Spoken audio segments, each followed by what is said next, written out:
Hi, and welcome to the SaVeg podcast. I'm Rose, also known as Cheap Lazy Vegan on YouTube. And I'm Daniel, one of your favorite guest stars on Cheap Lazy Vegan's YouTube channel. We're two friends who love to talk about the latest trending topics. So get comfortable and join us while we give our SaVeg take on just about everything. You are currently listening to the previous episode of this podcast, but if you would like to listen to this week's episode and get some exclusive content, go over to patreon.com/thesavagepodcast.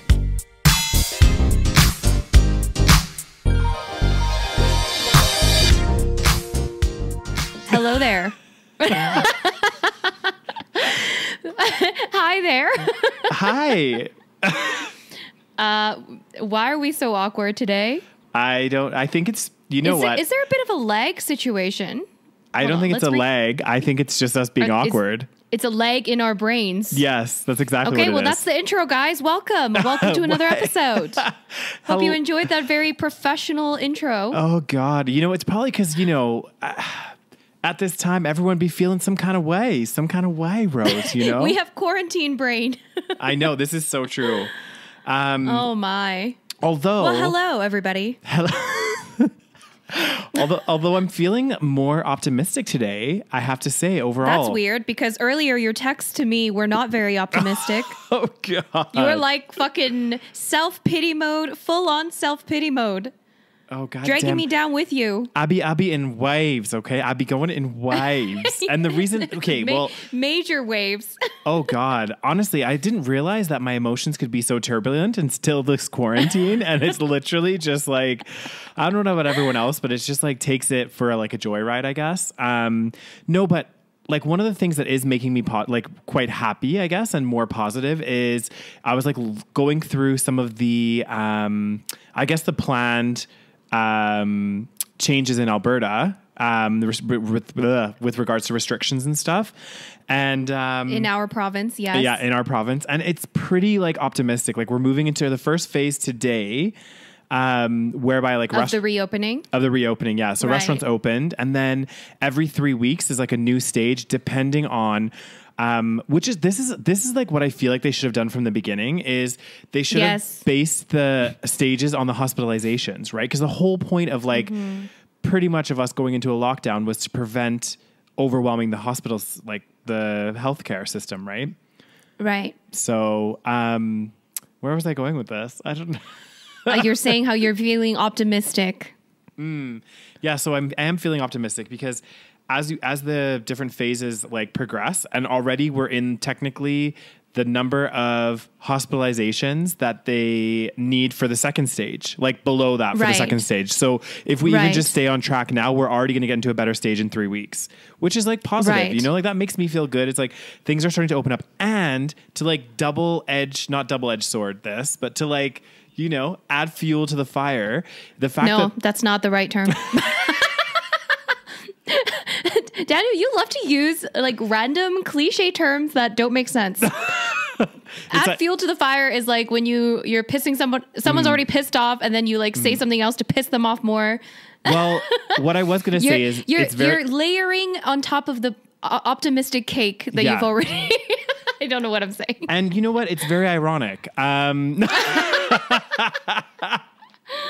Oh, Daniel, seriously, we need to get ironic shirts. I know. I love it. It just needs to happen. It does. It's gonna happen, guys.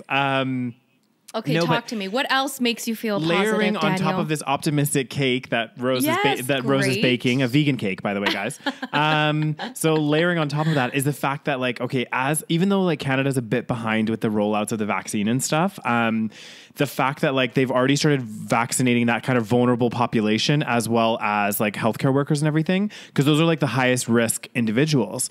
So like the way that it would work is like actually once you get that vulnerable population vaccinated, and as vaccines are rolling out to the other like stages, even if they release restrictions, which they are, and cases do go up because of that, the hospitalizations might not increase because generally the people, like if me or you got the COVID, like I'm not saying I want to get it or that you should get it or whatever, you know what I mean? But if we got it, like the chances of us needing to go to the hospital is so low. Like, I can't remember what the stats were, but there was like a breakdown, and this might just be in Alberta, but I think it's pretty widespread as well. It's like majority of the people that need to go to the ICU, and don't get me wrong, there's like exceptions where like certain people like have to go, but majority of them are people like over the age of 70. So if you vaccinate that portion of the population, you automatically are helping that strain get released in the healthcare system, which would mean that like even as cases rise, because we open things up, because less people are going to hospital, we continue to open up. I like that little gesture. Open up. Yeah. It's like, you know, the flowers are blooming for the spring, you know? Yeah. Well, shit gonna bloom, man. Oh yeah, shit gonna bloom. We gonna bloom. We gonna bloom. All kinds of things are gonna open. I'm gonna know. I don't know what's gonna open on your end, Daniel. I don't want to hear about what's opening on your end. Rose, excuse me. You're the one that made this weird opening up gesture, and it seemed very suggestive. Just putting that out there. Oh, goddamn. I didn't realize that, you know, by me spreading my arms, it meant I'm spreading something else, you know, goddamn. Anyway, Rose, we can see your mind go straight to the gutter. Oh, well, I just know how you think. I'm just voicing what you're actually thinking. Well, my optimism is with regards to things opening up. If we want to talk about like my dating life, my optimism there is 0. So, guys, even if things open up, I feel like, you know, the status quo will remain. No, we are not going to have this. You know what? Just like random sidetrack, but I feel like, you know what, this is tied into this, you know, whole dating conversation. You know, lately I've been watching way too much true crime content on YouTube. Okay. There's this girl, her name is Kendall Ray, and she does like videos on like true crime. And like, I don't know what it is about her videos, but she's very good at like telling the story. So she'll like lay it out all for you. And like, I feel like you would like her videos. Anyways, so I've been like, I've been mainly like just listening to it in the background while I'm doing stuff, kind of like a podcast. And she's been talking about all these kind of crazy ass stories. And a lot of them are involving people in relationships. That, you know, fucking kill each other, man. Oh my God, it's so scary. Goddamn, sometimes, like, seriously. And then I read the comments and people are like, well, it's a good thing I'm single. Reinforces why I want to be single. Seriously, though, some of these people are crazy. You don't want to get involved with some crazy. This is why you got to do the filtration process. This is true. You don't want to get involved with some crazy ass bitch that's going to stab you. Exactly. We need to have a strong filtration process. We need to be changing those filters on a regular basis. We need to be making sure we're getting that premium filtrated goods. But no, you know what? The funny thing is you brought up that point about like, you know, these couples that you hear about, like obviously like with these like murder stories and stuff. And actually one of the scary stats, I can't remember the exact stat, but it was like something really high. Like I think it's like 90 or 95%.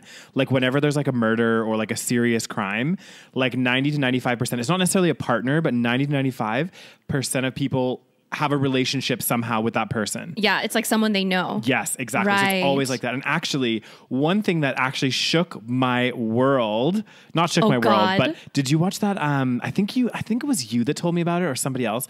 It was called American. Oh my God, what was it called? The American Murder or something. The one about Chris Watts, right? Yes. Yeah. Yes. The guy that murdered his wife and his pregnant wife and 2 fucking young ass children. Oh my God. It was so sad, guys. Oh my God. And like the thing is, honestly, everyone knows about the story, I think. Yeah. But if you guys don't know, like, what is it called? American Murder? Let me find it. Okay. I will find it. Okay. You find it. Keep talking. Okay. So I think it's called American Murder. You might be right on that one. It's called American something for sure. Yeah. Yeah. And basically the reason why it shook me so much is because like in the beginning, like there's lots of videos of this. Yeah. It's called American Murder. Oh, good job, Rose. Good job. It's on Netflix. Yeah. Apparently where me and Rose like to spend a lot of our time lately on Netflix. Excuse me. Actually, me too now. Continue. But like, they just seem like such a like positive, like loving family. So like, I know that they had some other issues and like they were texting back and forth at some point, and towards the end they were having some issues. But like the throughout the whole movie, I mean the documentary, before you find out what happened and stuff, you're like, oh my God, like what, you know, this guy seemed like such a loving father to his 2 daughters. And that part really I mean, the whole thing was messed up, but the fact that he talked about how he like killed his daughters as well. And I was just like, oh my God. Like, and he did one. And you didn't know that he did it, right? No, I had no idea. So throughout the whole movie, you actually didn't think that he did it? Yeah. Or were you just kind of like unsure? Like, what was it? Because I knew the story beforehand. Yeah, see, I didn't. I was unsure. But as things started to unfold, I was like, this guy's seeming more and more suspicious. You know, like when it came out that he had that girlfriend or that girl he was seeing outside of his wife and like all of this other stuff. And I was just like, okay, things are starting to get a little bit like weird. Yeah. But I still didn't think that he would like do that. Like, it's just crazy. And like the saddest part to me is like his daughters were so young. And he like said that in the documentary, he like killed one of them. And then the other one was like asking what was going on. And cause she was like right there. God. And I was like, oh my God. I actually can't understand. Yeah. See, that story is crazy. And I think the reason why I got such traction, I mean, I think any of these types of stories are pretty insane, but it's like when people that seem normal do this kind of shit, right? Because like in some cases where it's like they have like a history of violence or abuse or whatever it is, then you kind of expect that they might do something, or like it's not as much of a shocker. But for that family, again, he like, even though they were having trouble, you know, behind closed doors, and of course you should not believe everything that people post on social media. That's like another lesson to be learned. But at the same time, there was no other real signs that he was like a violent person or someone that would. So that's crazy. You could just be fucking married to a sociopath and not even know it. This is that's what shook me about the whole thing is he didn't, you're right. Like he didn't like exhibit any behaviors. All he did was have an affair. I mean, not all he did. Obviously, he did a lot. But like when you see the relationship play out and everything, like obviously him and his wife were having some marital issues. He was having an affair, this is quite common stuff that a lot of people go through. And like, I'm like, at what point and he was like always like in videos, like obviously again, you can't trust, that's a really good point. You can't trust everything that's on social media. So, but he was like always playing with his girls and, you know, he was like a loving father and all this stuff. And even she was like saying, well, again, on social media that he was a loving father. But I was just like, how do you go from that to that kind of breaking point of like thinking, I know, it's insane. Yeah. Like get a divorce, dude. Like seriously. I know. That's what I don't understand. Get a fucking divorce. I don't get it. Like I actually cannot, but again, we can't, he's probably just he's a sociopath. Like, you know, so he doesn't understand. People. Yeah, that's true. I don't know. He's probably today I sorry, continue. No, go ahead. It is a little bit of a lag. Sorry guys, if there's a bit of a lag and we sound awkward and we're talking above each other, you know what I mean? Yeah.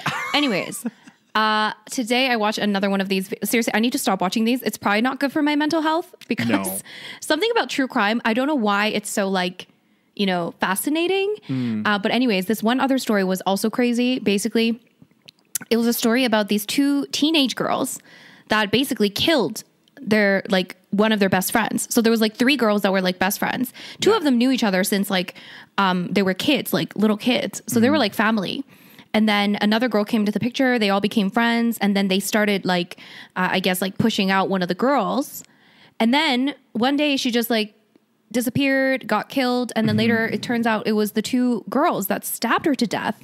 Oh my God. For no God. reason. And then when they asked the girls, like, why did you do it? They were like, oh, we just like didn't like her. What the actual, like, what? It's actually, it blows my mind just because like, think about like your own self. And like, I just like couldn't even imagine, even if I really didn't like somebody and I like just didn't want to be around them. Like the last thought that comes to my mind is like, how do you actually go from like that place like, it's to like crazy.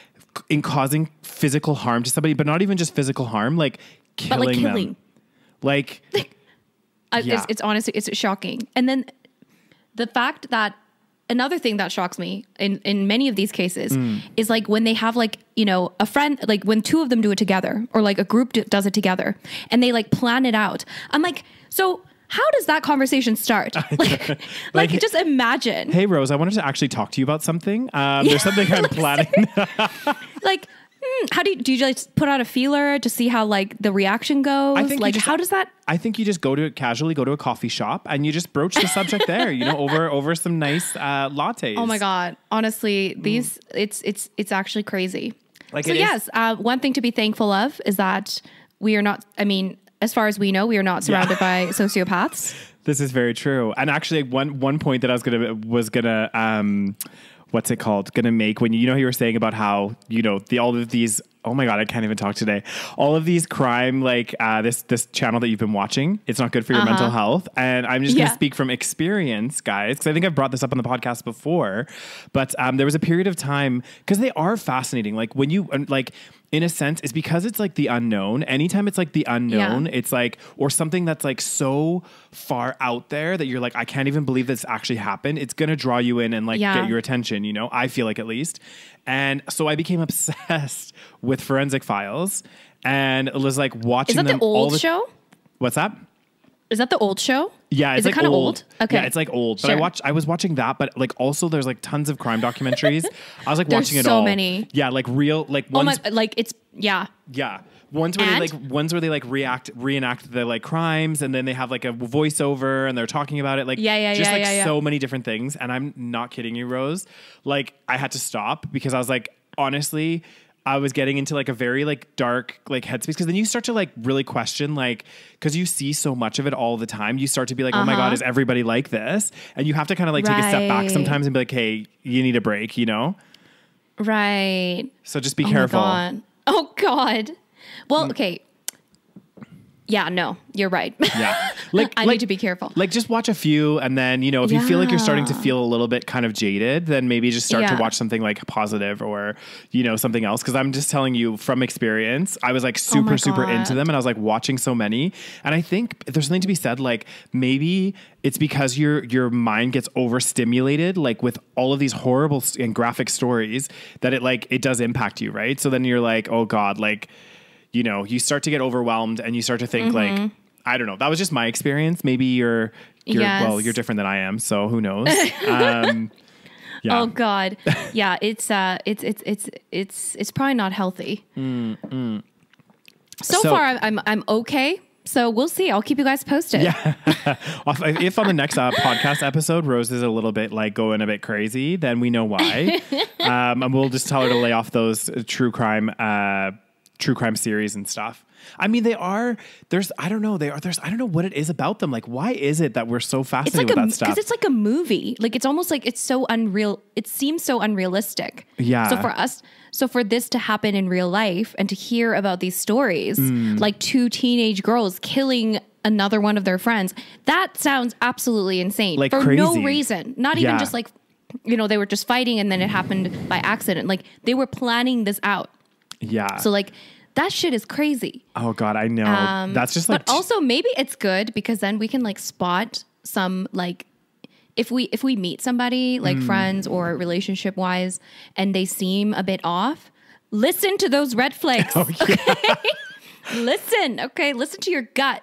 Yeah, the red flags are there for a reason, and there is a reason why your gut's telling you something's wrong. I think sometimes we like condition ourselves because we're so used to living in like this society that because we have primal urges and instincts, right? So when we have those instincts that's saying, what are your urges and instincts, Daniel? Oh, you definitely don't want to know my urges, Rose. Let me tell you. No, I'm just kidding, guys. I'm just kidding, kind of. No, he's not.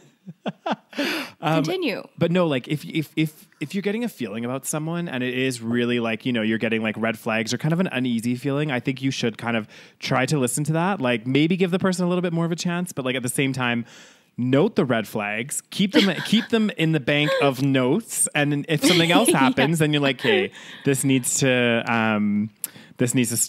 stop spending time with that person. But it is so hard to tell. But like I'm thinking back to that American Murder, and I bet you like that guy, Chris Watts, that was the husband. He was so in his own head, and he probably knows that he was a sociopath, but he was like, I have to like control my behavior to seem normal. So he's acting all the time. That's why some of these people, they're like so good at convincing people because they're actually acting. Like that's them acting. And in their mind, they have to be like, you have to smile right now. You have to laugh at this. Cause they're like not programmed like we are. Yeah. So it's like his whole life, maybe he was living this kind of lie because he didn't know how to act. So he was probably just acting like, oh my God, that's so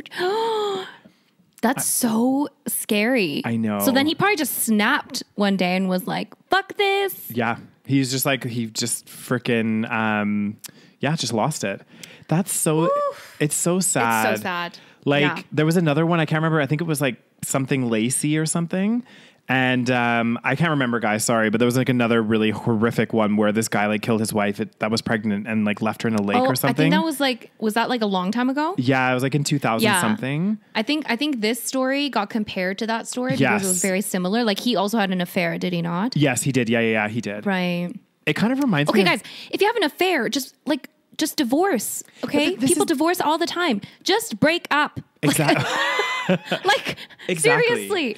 It does beg to question, like, and I know, like, we kind of talked about this before on the podcast, but like, you know how, like, nowadays I just feel like it's becoming easier and easier to have an affair or to cheat. You know what I mean? I would like because of technology. Exactly. Well, technology in good, like, well, I say good and bad ways. It depends how you look at it, but like in a way that you can connect to so many people now. All over the world, doing so many things. Slide into the DMs. Exactly. Slip into those DMs. By the way, guys, I'm single. Feel free to slip into my DMs. No, I'm just kidding. Yes, guys. Message Davies. What is your thing? Davies _here. Thanks for knowing Rose.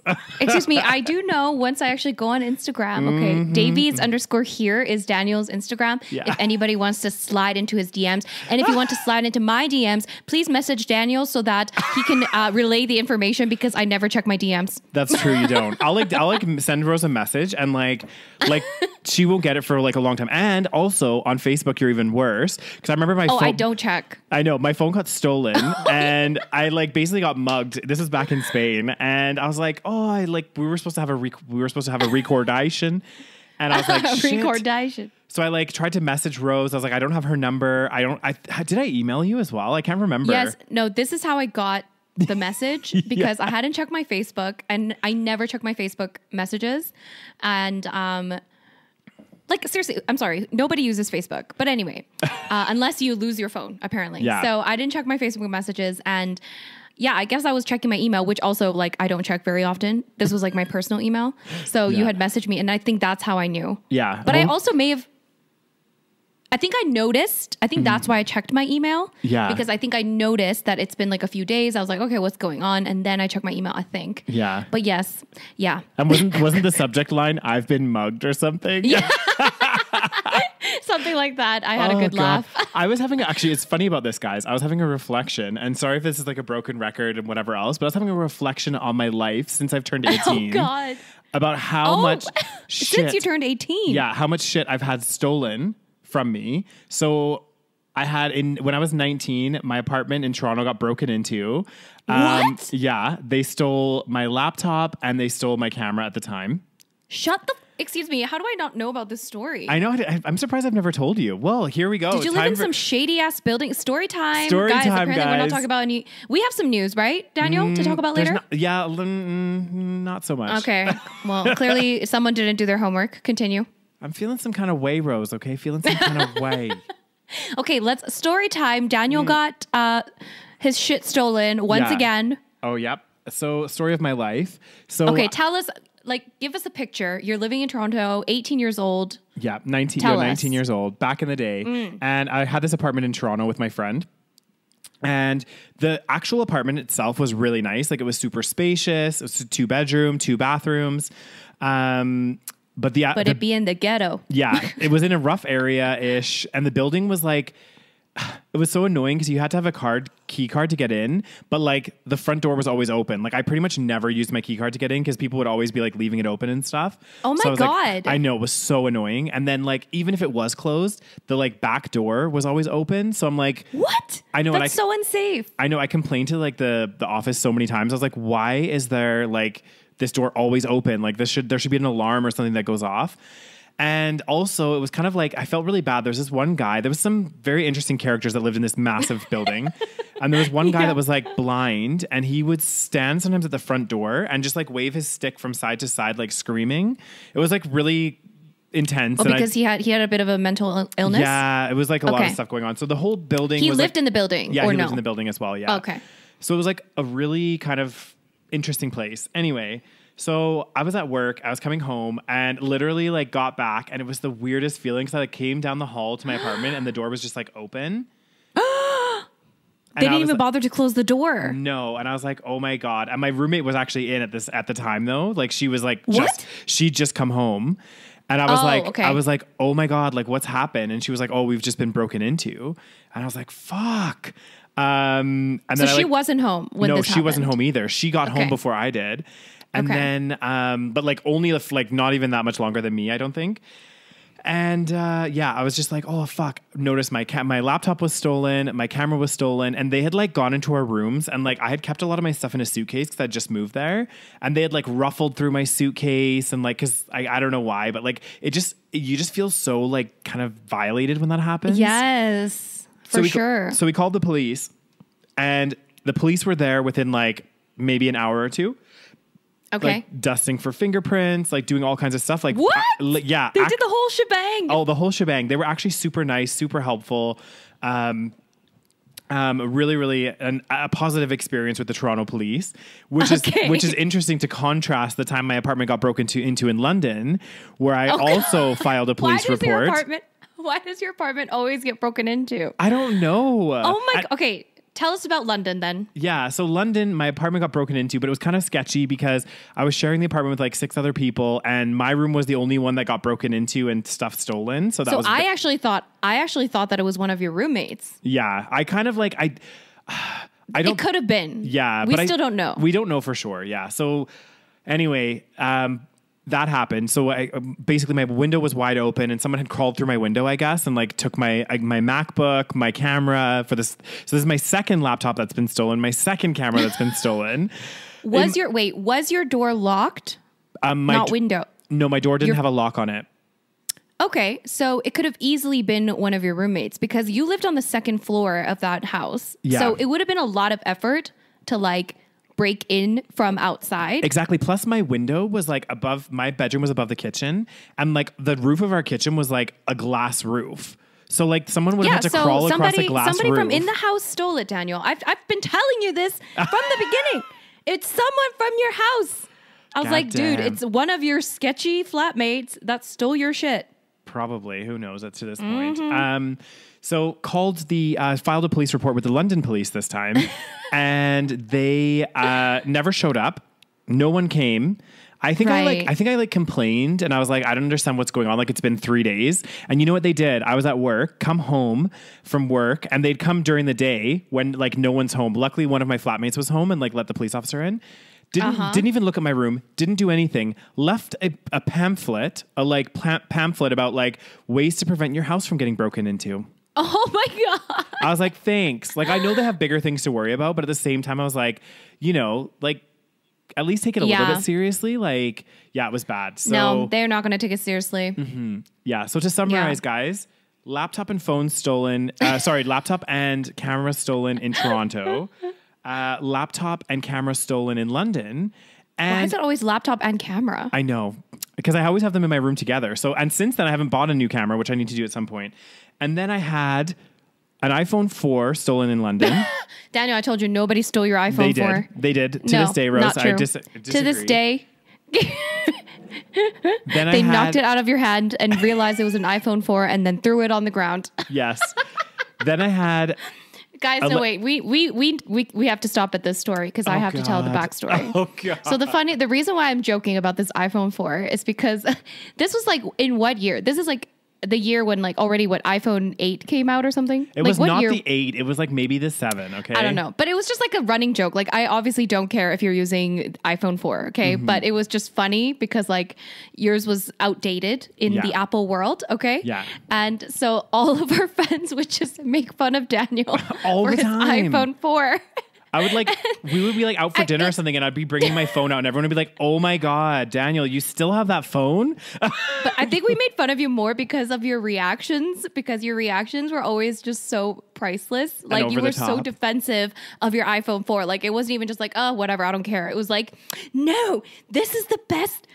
Like you had like some kind of reason. Okay. Anyways, we just made fun of it. Yeah. And then one day he was you were staying at my place. I was, yeah. You were visiting from Newcastle, right? Yeah. And he was staying at my place. And for some reason, I was not out with you. You were out doing your whatever thing. Yeah. And you were getting drunk. Yeah, that's weird. I don't know. Did you go to some gay event or something? I can't remember. Probably. I think it was like a gay event. Actually, I don't know. Who did I go with? That's I random. don't know. Okay, oh, no. anyway. I think maybe it was your coworker. No, I think it was a gay event. No? Coworker But I would have event? gone. I would have gone with friends or somebody. You know what I mean? Like I wouldn't have just gone by myself. You've gone to some events by yourself, haven't you? Like I don't know. You went somewhere. Once. Yeah. You went somewhere, and then I was asleep, and then Daniel just comes charging into my room, and then in the middle, it was like 3 a.m, and he's like, "Someone stole my iPhone 4," and then me in my like deep sleep, like waking up, I say, "Daniel, nobody stole your iPhone 4." And then And I he was starts, like, "Yes, they did." yes, and then you start telling the story about how he like knocked it out, like you said he like snatched it out of your hand and threw it on the ground, I think. Well, no? I think I don't really remember what happened, guys. So the note to myself with drunk. all of these phones incidences. So the 3 phones that I've had stolen have all been when You I've were been under the drunk influence. 100% of the time. So, Yes. so with the iPhone 4, like, yeah, I remember being like, the worst part is I was like going to order an Uber and I was like getting ready on my iPhone 4 to order my Uber. And then somebody just like grabbed it out of my hand in the street. And then I think they like saw it and then just Saw it was an iPhone 4 and threw it. They're like, this is useless to me. And then the worst You know part what is though? though, It's I was going to say the worst part is like, if you think about it, like I didn't really know where you lived. Like I basically, see, this is the miraculous thing about Daniel's crazy sense of direction and your ability to somehow find your way home. You're like what do they call it? Like a homing pigeon. Yes. That's exactly what I'm like. This, guys, and this was your first time staying at my place, was it not? Yeah, it was. I'm pretty sure. Okay, so it's Daniel's first time staying at my place in London, and I don't know where you were, but like honestly, if I had lost my phone, like I would have been fucked at that moment because I have no sense. Like I need my Google Maps or whatever it is. I need to be able to get an Uber, but somehow Daniel made it home. Did you take the tube? No, because the tube wasn't 24 hours back then. So how the fuck did you get home? I ended up taking a black cab. And I think, because, okay, guys, this is just a little tip that I'm going to give everyone right now on the podcast with regards to directions. So if you're ever in an intoxicated state and don't know where you're going, especially when you stay in new places. So what I always do is like, I think I just do it subconsciously, but I like mentally take landmarks, right? So the reason I was able to find my way back to your place is because I knew I could orientate myself from the station, like from Leighton Station. So I was like, I know that her house is kind of there from the station, like roughly. So I think what I did is I hopped into a black cab and was like, I need to go to Leighton Station. So they took me to that station. And then then you just walked. And then do you remember, like, did you ever get lost when you were walking or did you know exactly? I probably did get a little bit lost, but like I kind of knew roughly where I was going. So wow, that's amazing. Yeah. Because I wasn't super close to the station either. Like you still have to walk a few blocks and then like each little like alleyway or each little thing like looks similar. So That's true. But on the Again, corner of I was your amazed. street was a pub as well. So I could goddamn, orientate Daniel, myself. how you have such... See, I need to take this advice because I don't pay attention to my surroundings. Not at all. Like I would actually be, I think I would find a police station if that happened to me. Yeah. I mean, that's probably and what I'd be like, yeah. I probably should have done that, but No, but somehow you got home. that's true. That's Without very true. the help of your iPhone 4. And that iPhone 4, guys, I love that iPhone 4. There was like articles my God, written you about need the iPhone 4. Did you write those articles? I might be co-author. There's a whole fan club, Rose, this okay? This is how you would be. Anytime people would make fun of you, you'd just be like, guys, this is a world-renowned phone. No, but the thing is, okay. Okay, you can defend the iPhone 4. Well, no, I'm not going to defend the iPhone 4 necessarily, but like, I just like phones keep upgrading, keep Yes, I do agree. to the point where I'm like, okay, now, like, for example, now I have like an iPhone 8 and I'm like, I just don't see like, with my work, I got like a new iPhone 11 or 12 or whatever it is. And like, other than the camera being a little bit better, like everything that I need to do, I can do on my iPhone 8. And I'm like, I just don't see this need to always upgrade. Your typing is pretty horrendous on the iPhone 8. Just putting that out there. My typing's horrendous on any phone I use, Rose. Let's be honest. Your phone is way too small. Okay, you be a grown ass man. Okay. Your phone is tiny as hell. That's one good, but I do see your point. I do agree that nowadays we have this like culture of mass, like constantly upgrading. Cause I was like talking about this. I mean, okay, to be fair, cause I was like thinking about getting a new, you know, that small camera that I have? Yeah. Gets kind of blurry. Yeah. And like, other than the fact that it gets a little, you know, like the autofocus is a little off sometimes. And it does happen more often than I would like it to. Yeah. And the battery is a little bit shit. But other than that, like it still works, you know, it still works fine. And like, I feel like, you know, when I was young, you know, it was like not normal to buy new things until it was like unusable. Yeah, like, but this is the way that I felt like I grew up as well. Like, with regards to so many things, like, you know, you would buy something and you would keep it for like a longer time. And now I just feel like it's like this culture of like use and reuse, just like use it. Then like in a year, you need to get the next thing, then the next thing, and the next thing. And like, I just feel like it's so consumeristic. Like it's so like, you have to have. It's true. I say these things and I'm also a culprit of it as well though. Like, you know, to some degree. Not really. You still have an iPhone 8. Exactly. I mean, there's some things where I'm like, you know what? I just like, for example, my iPhone 8, for me, I'm like, it works perfectly fine and I'm going to use it for the next 10 years. So but until somebody snatches it out of your hand and then throws it on the ground because they realize it's useless. Well, that's not going to happen, Rose, because I'm not going to be able to drink ever again because of this freaking lockdown. God damn. Excuse me. Well, okay. Well, you also, the thing is with your iPhone 8 situation, there isn't really you bought the iPhone 8. Yeah. Like, it's not like you had it from the time of iPhone 8 and you carried it onward. You decided at this moment that you will buy an iPhone 8. I bought it, it was refurbished, so it had been someone else's. How much was it, Daniel? I think it was like $350. Yeah, and you know, also like phones are just too expensive nowadays. This is the thing too. Okay, I'm sorry. It's like what, $2,000 now for a new iPhone? So this iPhone, this one, is like the newer. This is like 11. Okay, why don't you use that one? Because it's my work phone. You never use that one? Yeah, but you can use it for like, you know, filming shit. Like it'll be better quality when you're filming this damn thing. I don't know why you don't use that. I'm literally confused as to, he literally, guys, he films these fucking podcasts using his iPhone, you know, might as well be a 4, but iPhone 8, when he could be using the better phone with a better camera. What are you doing? I don't know what I'm doing with my life, okay? I'm going to switch it up. I need you to up the production quality of these videos, okay? Okay, fine. I will. I got the whole setup going, okay? You got some dark-ass room with an iPhone 8. I got lights going. I got my Canon 80D. It's so true for those of you like listening on Spotify and on like Apple Podcasts or whatever, you guys don't get the pleasure of seeing our faces. And you're right. Like honestly, I look like I'm like in the basement of like, I don't know, some you weird, are in the basement. I am in the basement, so that's true. And it's funny because when I see you on Skype, it actually looks a lot darker. So it actually looks like you're like being interrogated in a basement. It's so bad. But no, you know what I was going to like mention? It's interesting that we're talking about this, like, you know, reuse and reuse, not reuse. This use and throw away. That's the culture we have. Yes. There's a name for it. There's like a word for that like concept.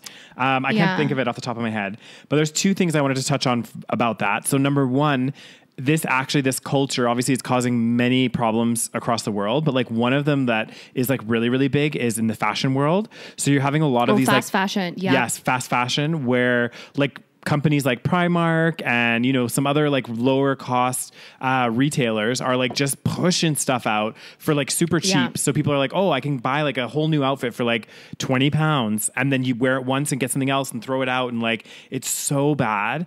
It's so bad. And it's just, it's causing so many problems. And I don't know, like, it's just like a vicious cycle, you know, it's like continuing on. It's so bad. And it's, of course they're using like probably, you know, slave labor almost. So yeah. So I try not to like, I really try not to buy like fast fashion items anymore. Like sometimes I might, which I probably shouldn't at all. But yeah, that's why I'm like really into like the consignment stores and thrift stores. Unfortunately with men, there aren't that many options for thrifting. I think just men just don't think about that often, or maybe there just aren't enough fashion items already. I don't know. What do you think? No, I think that there definitely is. Cause like I follow a bunch of like men fashion, Instagram accounts and stuff, there's a lot of options for guys as well. Like there's tons. Like, so do you think they just they don't take it to the thrift store? They don't take it to the donations? I think that's probably it. I think it's probably, you're right. I think guys would be less likely for whatever reason. Oh my God, seriously, men, get your shit together. Oh my God, I know. Cause I honestly would love it if we had more, cause like, you know, when we went for our walk the other day, we were like walking through Kensington and stuff. There's like 5 different women's consignment stores. Yeah. And like none, there's literally none. And even in the women's one, there's like nothing for guys. I'm like, oh, this is great. You know, like you guys have like ladies have so many options with regards to consignment. And I don't know if that's just in Calgary or if it's like, guys, comment if you're watching below, if that's what it's like in your city as well. I don't know. But like, you know, it would be, maybe that's an opportunity to explore as to like men's consignment. But, you know, are guys going to shop in a consignment store? I don't know. That's the thing.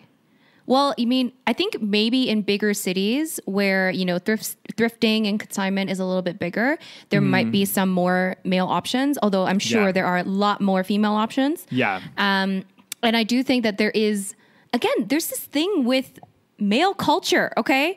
It's like this weird, like, macho, I think it's, you know, toxic masculinity or whatever it is, where it's like, for example, they did like some studies, and I don't know exactly how much, you know, like, I don't know how much merit there is to these studies, but basically they said that there are lots of men that won't recycle because they don't want to seem gay. Oh my God. That's literally what and like, it's so stupid, but it's like even why is that gay? Can we just like take a moment? Like, why is that even? And first, like, why? And also, I'm so sorry. Well, I guess, okay, you don't want to seem a certain way sexually, but I feel like there's so much negative connotation with the word gay, and also like, just the fact that like oh, that's feminine or whatever. Yeah, like, I'm sorry. Oh my God, it's so bad. But like, the last thing that I do, if like, just picture this, I'm like, really, I could say like masculine or like some like regular dude drinking beer with his buddies. I'm not all of a sudden going to think, oh my God, he's so gay if he's putting those beer bottles into the recycling, or if he's like, you know, he's finished a box of cereal and he crumples the cardboard and puts it into recycling. Like, I'm not going to be like, whoa, so feminine of you. What are you doing? Like, who can someone explain? Like, Rose, please explain to me this. Oh my God, honestly, I don't understand. Like, I actually can't understand men sometimes. And I know this isn't all men, obviously. There's, you know, a segment of men, especially the ones that are very insecure, tend to do these random, like, or have these random beliefs that, like,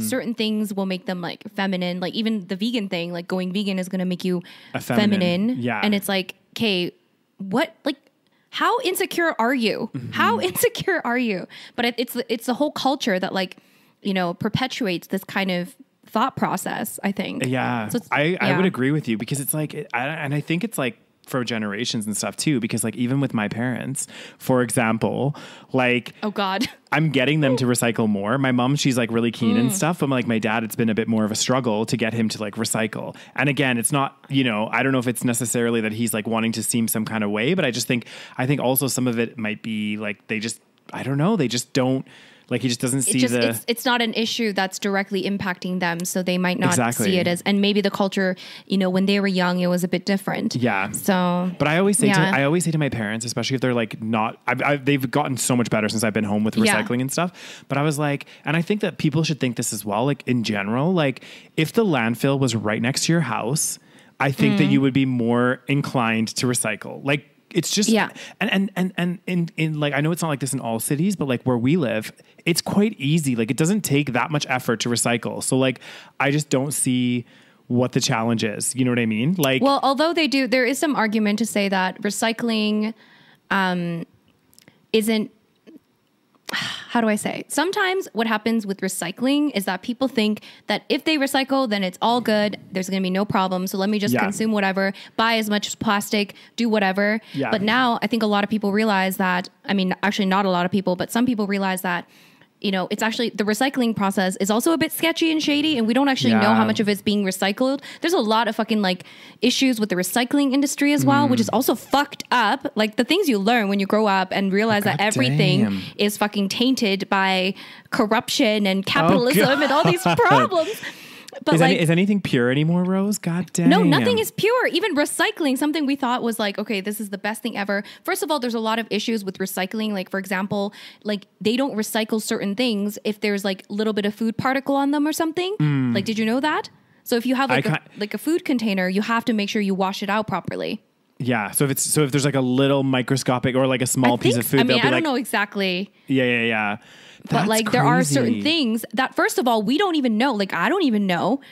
Like sometimes I have to contact, like I have a friend that's like zero waste and like, into the zero waste community. And I have to like contact him being like, so is this like compostable? How do I compost this? Or how do I recycle this? Is this recyclable? Like, I don't know. This is true. You know, I feel like that's a good point there. I feel like there should be more education around like just in general, the general public. Cause even like, and I would say we're more, woke when it comes to recycling than most people, but even us, like we're like, oh, I don't know, like, is this recyclable? And I wish there was like a bit more clarity other than like the little signs where they'll just like put random shit on like a sticker that's like on a box. It's like, you can recycle X, Y, Z. It's like, well, what about all the stuff that's not in the pictures? What do I do with it? You know? So oh God, it's like another thing that I've heard about that like blew my mind. My friend was telling me about this. And again, I haven't done much research. I'm not sure of the 100% accuracy, but apparently there's also something issues with Amazon returns. Apparently like a lot of the stuff that you return to Amazon it just gets thrown out. What? Yeah. Someone was saying, like one of my friends was saying, like they have not everything gets back into the like supply chain. Like quite a lot gets thrown out. What? Yeah. I don't even know what to say. This is the problem. I'll find a video or something. Like there was definitely like, I can't remember that makes me want to like die. Hang on. And didn't Jeff, do we have stories by the way? The one I was going to talk about, well, it's not even that big of a story, but it's about have you heard about the new Britney Spears documentary that just came out? Oh my God. Yeah. How have we not talked about this yet? I know. Is that the one where they throw like Justin Timberlake under the bus or something? Yeah. Like there's like a bunch of... Where is it? I want to watch it. How do I watch it? Apparently it's on Hulu. Oh, do I have to pay for another streaming service to watch it? Damn. Okay, well, I can't find this thing. So shall we talk about the free Britney situation? Oh, God damn. And poor Britney Spears and what's going on with little Britney. Okay. Well, tell me about what's going on, what's going to be in the documentary. Well, basically, the documentary, like, I haven't actually seen it yet, so I can't fully comment. But it's funny because the reason that this whole thing came up is I was doing a cleanse, basically, of all of my shit from childhood and came across so much stuff, like random stuff. Including the very first Britney Spears CD. Fucking iconic. I know. Baby One More Time. So I took a picture of it and like I put it on my Instagram, was like, hey, who had the CD when they were growing up? And a couple of my friends actually commented and they're like, oh my God, have you seen this new documentary that just came out all about Britney Spears? And it's called Framing Britney Spears or something. Hang on. Oh God. It's not Free Britney Spears? No, it's called... What is it called? Goddamn. Oh yeah, it's just called New York Times Presents Framing Britney Spears. And basically it just goes through her whole, like it takes a look at her like whole life and how... Oh my God, I want to see it so bad. Yeah, apparently it's amazing. Like it does like a deep dive into all the different like critical points in her life whereby like so much stuff happened to her, like really, really wrong stuff that we as a society like said was okay at the time. Not said it was okay, but by our responses and everything else, we like kind of allowed a lot of these things to happen. Right. For example, they talk about like the over sexualization of her when she was a very young child. Then they talked about the breakup. They did talk about the whole thing with Justin, who like when they broke up, obviously, really tarnished her reputation as well. And like, had that whole song about her. And like, there's a lot of controversy between what happened with her and him, I guess. And then they talk about like the whole like mental breakdown, the whole paparazzi. Like there's so much stuff in there. Oh my God, I want to see it. I know. I feel like it's going to be sad though. I feel bad for her already. Yeah. And it's very sad with these people that become very famous. Mm-hmm. And I do feel like it's sad. And I think I saw a little clip from the documentary, actually. I remember another part where I don't know who it was, but wait, what was it? This documentary?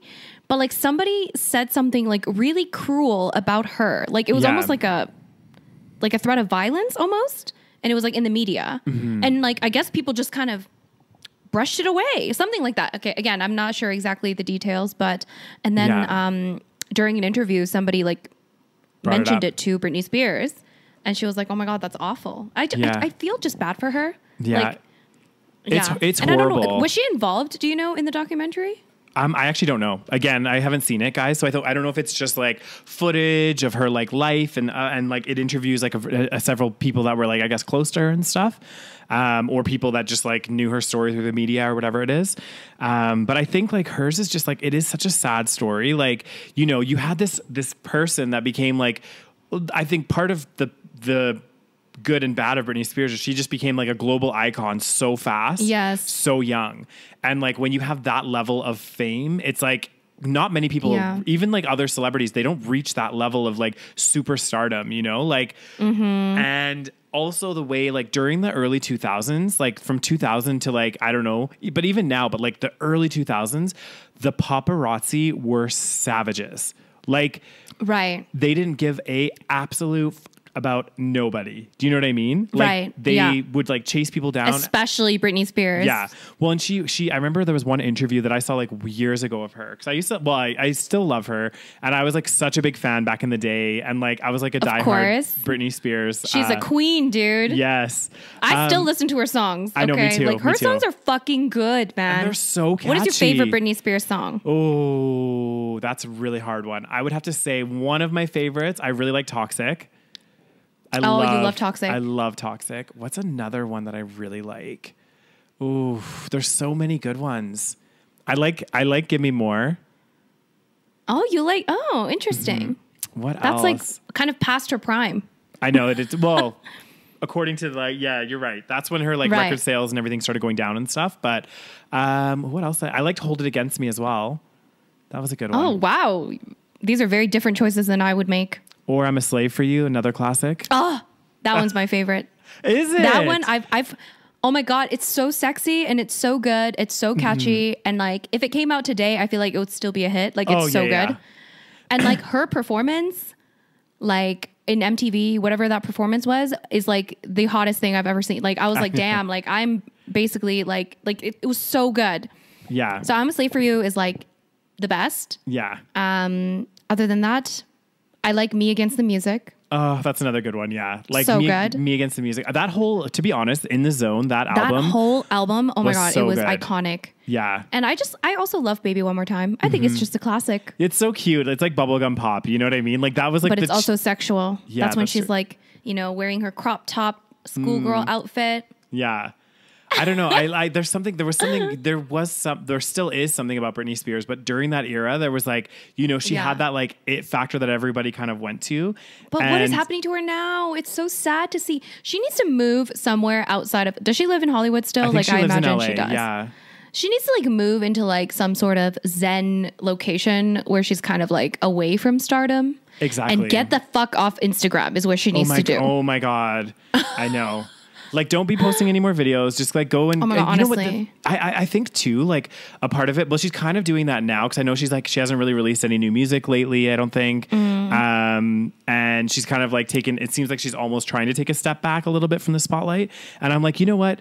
You've already graced us with some amazing hits and everything. Yes. You know what? Go and retire, spend some time with your kids, get out of the spotlight, like give yourself she doesn't have custody, does she? No, I don't think so. But I think that they still spend time together. But I think K-Fed is the... oh my God, I honestly cannot. I know. But I mean, it just shows seriously, you... choose your partners wisely, my friends. This is another lesson. But I think... Think about that, right? Like if she actually had... and of course, it doesn't only fall on her partners. It's like, you know, ultimately it's her decisions. But it does make an impact who you surround yourself with. And if your partner is like, you know, not... that great of an influence, that's going to have an impact on your life. 100%. Like if your partner, if you already are kind of in a crazy situation and then your partner's not the most stable, then I think it can be like worse. Like I always think back, like I think I've got, you know, we've gotten better, you know what I mean? But I was thinking like, you know, back in our like uni days, if we were both like going out for drinks and stuff, we'd like... You mean you and I were bad influences on each other? Is that what you're trying to say? Yes. I have nothing to say to this. You can agree or disagree. But I'm thinking like the same kind of concept would apply to like somebody, you know, if you did get a partner and you already had that kind of tendency, but that partner also did, it's not going to help matters. You know what I mean? So Yeah, I don't know. And it was just really sad. Like I remember seeing this one interview where like Britney was talking to this reporter and she was like, this was like during when the crazy paparazzi times and stuff. And they were like talking to her about it. And she was like, you know what? Like it, you know, some other celebrities, they'll go out and do their grocery shopping and yeah, they might have 2 or 3 paparazzi following them. Fine. You know, they can take their kid and go to the grocery store or whatever. She's like, I literally have like 50 plus people following me every single place that I go. Like, I just can't do anything. You know what I mean? Like, just imagine it's that like though. The worst. Yeah. Like imagine. Like it's the worst. Yeah. Like it would just be, I don't even know like how you would even do anything. Yeah. Like imagine going out of your door right now and then there's 50 people waiting outside taking photos of you. I couldn't. Like, right? It's too much. And all those, it's the worst. Yeah. Like, and if you have kids and stuff as well, trying to like raise your family and stuff, I just don't, you know. And this is why, like, you know what? If I had made my money in Hollywood, I would just get the fuck out of there and live somewhere else because there's just no way. And like with stardom like that, like pop stardom, there is an expiration date and she's way past it. Like that's the reality of the situation. You know, she was famous because she was very hot. She was very good at dancing and she was just fit that mold for that pop icon. Yeah. But that only lasts a few years. And that's what's sad about it too. I feel like it's like, you know, once you taste that fame, as toxic as it is, you also get kind of addicted to it. Yes. And then you feel, you know, you probably feel worthless once your fame starts to, you know, decline, go down. Yeah. But I also think there's something to be said. Obviously, like it's easier for me to say this because like I'm in this situation where I'm living in Calgary. But like, for example, like I guess because my family's here and stuff would be different. Like if I became famous and went to LA, let's pretend I became a famous actor or singer and was living in LA, you know, recording there and stuff. But actually like, I think a big part of it is, I guess if you're working in LA, you probably want to live there as well, I guess. But I'm like, but is she working? No, I don't know. I don't think so. But I'm thinking like, if you get to that level of stardom, you can like pick to live anywhere in the world. And there are places in the world where, you know, you might get a few paparazzi, but it wouldn't be as crazy as LA, New York, some of these like really popular, probably like these huge cities, like you would have a lot more paparazzi. But if you move to a smaller city or something in somewhere else, like you just would get away from a lot of that, you know? Yeah. So I think part of it's like a decision that they have to make where they're like, you know, I have to be, you know, out of the limelight, I guess. I don't know. Oh God, that's not an easy decision though. Hey, because again, like they're probably like, oh, maybe I can do one more hit album. You know, you're chasing that fame. And like you said, a lot of these people are surrounded by yes men that, you know, that also want you to keep working because, of course, you know, because they need a job. Exactly. And you just think about that lifestyle. Like you're right. That would just be like, you probably be like, go so fast. The next thing you know, like 10 years is gone or 5 years. And you're like 40 and you're like, fuck my life. And what did like, I do? What just happened? Like that God, time's gone. It's so sad. I know. It's actually really sad. This is why it's, you know, we don't want to be famous. Okay. No, more fame, more problems. This is very accurate. I just think, you know, and that's why I'm like, you know, all of these like up and coming like YouTubers and influencers and stuff that are like so hungry and chasing that like that fame. I'm like, oh, they're going to have so many like issues later on. Do you know what I mean? Like, yeah, especially when they're so young and becoming really famous and making way too much money at that age. Yeah. It's like, how long is that going to last? And do you have good mentors around you? Like, do you know what you're doing? Because I don't know, like, if you don't have like those supportive parents and supportive people around you, you will have problems because like, you know, you've seen this time and time again with like, you know, even just like kids, like child celebrities and stuff that don't have that like strong kind of cohesive family unit. I feel like they end up having like lots of issues. And you know, it's funny. I can't remember if I sent this to you, but there was like, I don't know if it's a documentary. It's not, I don't know. I think it's on Netflix. I need to watch it. I haven't watched it yet, but it's talking about influencers. It's called like Made Influencer or something. And basically it takes 5 people and tries to make them influencers using different like techniques and all this kind of stuff. I feel like I've heard of this. Yeah. The whole premise. Maybe you did send it to me. I think I did. Yeah. The whole premise of it is they were like, there's, you know, because I guess if you have over 100,000 followers, you're considered like an influencer on Instagram, for example. Okay. And they were saying there's so many people in the world that have over 100,000 followers. So they're like, how is everyone an influencer? You know? So it's a kind of interesting look at that. And so that's why they do this kind of, I guess, experiment to see if they can make these people, by using certain photography techniques and whatever else, into Insta famous, you know? Right. Oh, interesting. I want to see it. I do too. So I'm definitely going to have to search that up. And then are you going to use those techniques to become Insta famous, Daniel? No. I'm happy with my little Instagram account and my little following that I have on there. And I mean, I wouldn't mind if the SaVeg podcast got like a bazillion followers. That would be amazing. But damn, my own little personal account, I keep that to myself and my friends for the most part. Is yours private? No, it actually isn't private now that I think of it. Oh, so you like it being public, don't you? So that random dudes can DM you.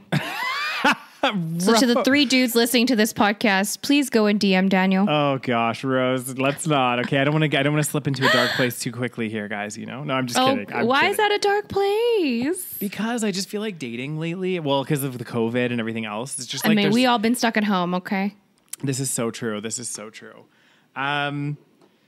anyways, Anyway, what was that sigh? I thought you were feeling optimistic. I am. I'm feeling optimistic about things in general. Like I'm feeling like. But also, you wake up in the morning, you're like, "Am I just repeating myself again?" Yeah. Well, right now it feels like very much like Groundhog Day. But something that also made me really happy is like with these phases of reopening, I'm thinking to myself, "Ooh, I'm going to be able to, not that I can't move out right now, but like I'm probably going to be able to move out sooner than later because these things are going to start opening up, and you know, there we go. I'm going to move out as well. So that will be exciting." Good. Yeah. We'll go look at places and pretend to be a couple and see what happens. God damn. And then maybe, you know, sooner than later, we can record in person again. Oh my God, that'd be so good. I miss that. Like that was dream. Fun in the summer, you know? It was fun. Recording in person is just, there's a different vibe, you know? 100%. Like, it's just so much. I'm not liking this video all the time. Like literally I do this like 24/7 and I'm just like, don't get me wrong. Do you do a lot of like video stuff for work? I'm literally like on the video at work, like, oh my God, 6 hours a day. No. Yeah. That is my worst nightmare. I know. I'm literally like meeting after meeting. I'll have like, oh gosh, what just happened there? There we go. I don't know. It's your iPhone 8. It's acting out. God. It is acting out. Rose, give me a second. Okay. There we go. Back in business. All right. Well, that's fantastic that your iPhone 8 decided to, have a little temper tantrum. It did. It was having some kind of storage kind of issue there. Oh, God damn. Don't know what's happening there. No, it's fine. It's fine. Anyway, guys, tell us how you've been feeling in the comments below if you're watching on YouTube. Hopefully you guys are getting some. I mean, I've been, like Rose said, I've been like, both of us, I think, have been up and down and stuff, but like the roller coaster is real. The roller coaster is real, but hopefully like there's some good news. I know like a lot of cases worldwide in many countries are going down now. So I think that's like quite a positive thing. Although I don't know if you saw the footage from the Super Bowl. But like, did they have huge crowds? Yes. It was like talking about the States and how they're having cases come down. And then they showed footage in like Florida of like, I'm not even kidding you. It was like a block party during, you know, do you remember when they had the Red Mile during the Flames in the playoffs? It's just full. It was just full. And there was so many people, no one wearing masks, everyone partying and drinking. And I was just like, what is going on? Like, what is happening? I have lost every bit of faith in humanity possible. I know. I'm like, we're not out of the woods yet, guys. We're getting there, and like, we're going to be there probably like, you know, before the end of this year, which is exciting. Well, I don't know. I mean, I wouldn't put it past humans to fuck it up further. So, oh God, the COVID-20, you know, God damn. Just like spending more time on social media, I realize how many people have these like irrational belief systems. Like, oh my God, this whole thing is a hoax. And I'm like, what? Like, how are you on the same earth as me? Like, I have also seen, like, to echo that though, is like so many people on social media as well, like big influencers and everything else, just like continually partying, continually doing stuff where I'm just like, how is any of this following the rules? How are you sticking to what we're supposed to do? You know, like, this is why we're in this mess still. I know. God damn. God damn.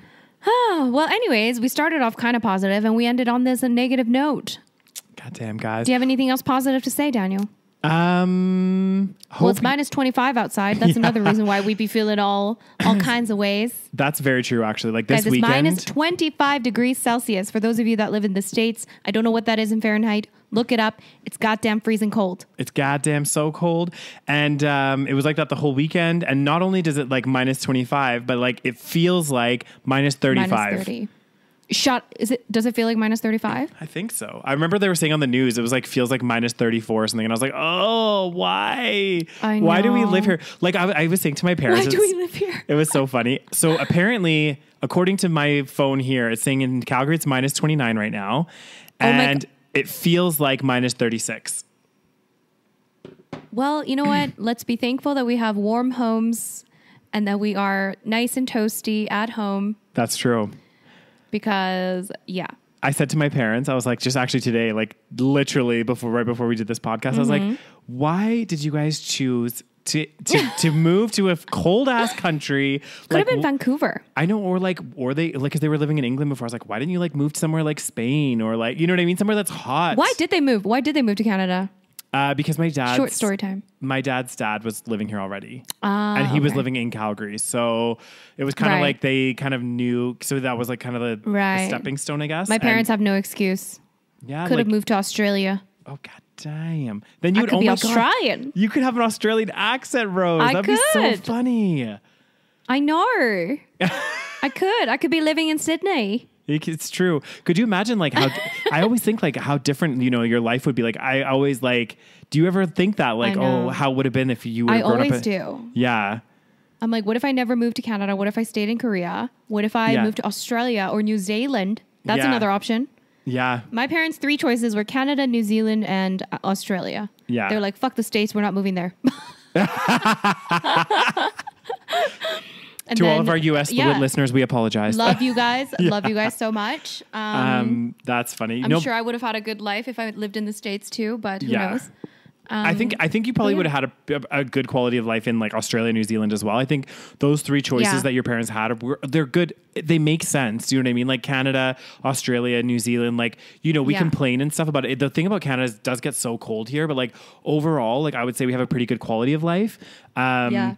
I also think to myself too, like what would have happened if my parents would have stayed? Because like literally they lived in York in the UK, this like small city. And like, I wonder what my life would have been like had I grown up there. You would have a Yorkshire accent. I know. I'd say that. I'll be like, hang on, let's see if I can do this. That's right. Lovely. That is right. Lovely. No, but your parents don't really have a thick Yorkshire accent. I just realized they used to. They've lost so much of it. Yeah, like see, that's what happens. You lose your accent. 100%. Like my grandma was over. Like this was years ago, and my parents decided to like put their wedding. They have their wedding video on VHS, so they like put their wedding video in, and they were like just like saying their vows and everything else. And like even my parents were like, "What are we saying there?" Because their accent was so strong, like crazily strong. What? Yeah, but they've been in Canada for like 30 plus years now. So yeah, they raised a 30-something-year-old human. So goddamn, who's still living in their house? No. They even said, my dad was like, it kind of sucks. He's like, your brother was just moving out, and like just as we were about to have the house to ourselves, you come back. He's like, you guys switched. Oh my god, that's so funny. I know. I think that's your sign saying you need to get your own place soon. I know it's gonna happen. It's about time. Okay. I agree. You don't want to make it a year. Okay. There's no excuse after a year. Oh god damn! That only gives me until June 21st. So that's my That's my drop dead date. You had COVID as an excuse, but you do not have any excuse after 1 year. Okay. So true. So true. But yeah, I could have been Australian, guys. Wow. Can you imagine me in Australia? An Australian rose. Just it doesn't sound the same. It doesn't sound the same. Oh god! I can't do it. I know we've lost it. We've lost it, guys. Did we ever have it? At one point, I feel like we did. I just need to watch. What I need to do is I need to watch some like Australian YouTubers or something, and then I'll just hear it, and then I can reinforce how to say things. I know. we need to watch some Aussie YouTubers. I can't do it. Yeah. All right, guys. On that happy note. We will leave you guys. Hopefully you guys are having a relatively decent day. Yes. And if you guys aren't already, be sure to follow us on whatever podcast platform you're listening on. If you are watching on YouTube, don't forget to hit that subscribe and give this video a thumbs up. And of course, leave us some comments in the comment section. If you guys want to check out our Instagram, it's at the SaVeg Podcast. We post lots of little like memes and reels and all kinds of fun stuff on there. And also, guys, we have a Patreon, and for only which is popping. There, that little Patreon community is growing. We're loving it. We just did a recent poll. I'm going to check the results tonight or tomorrow for what we should do for our February exclusive. So great place to kind of get involved, interact with us. And that membership starts at only $3 a month, guys. And you get access to monthly exclusive episodes, all the episodes a week early, and ad-free. Yeah. Come join us on Patreon.